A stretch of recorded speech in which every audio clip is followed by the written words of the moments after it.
ক্রয় মূল্যের উপর 10% ক্ষতি হলে বিক্রয় মূল্যের উপর কত শতাংশ ক্ষতি?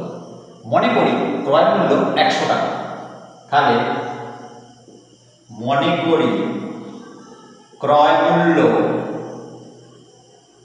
100 টাকা, তাহলে 10 টাকা ক্ষতি হলে বিক্রয় মূল্য কত?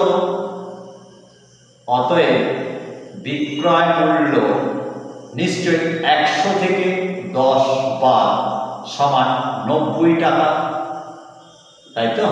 তাহলে 90 টাকায় ক্ষতি কত হচ্ছে?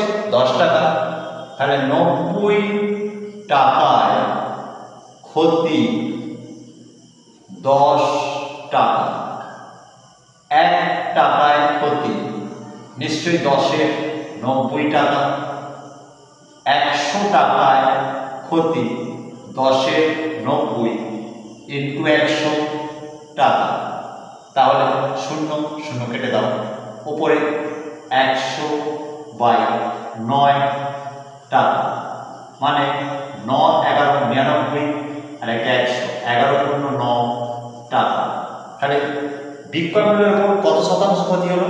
না, 11×1=9% ক্ষতি। অঙ্কটা আমরা খুব সহজ সূত্রেও করতে পারি। সেক্ষেত্রে অঙ্কটা হবে অতএব বিক্রয় মূল্যের ওপর ক্ষতি সমান, দেখো আমরা দিলাম 10% ক্ষতি মানে 10 টাকা ক্ষতি।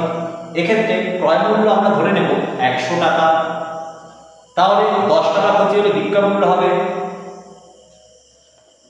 100 - 10, তাহলে ক্ষতির শতকরা হার বাই বিক্রয় মূল্য ইন্টু 100%। ওকে, তাহলে 10/90 ইন্টু 100%, 0 0 কেটে দাও, সমান 100/9%, মানে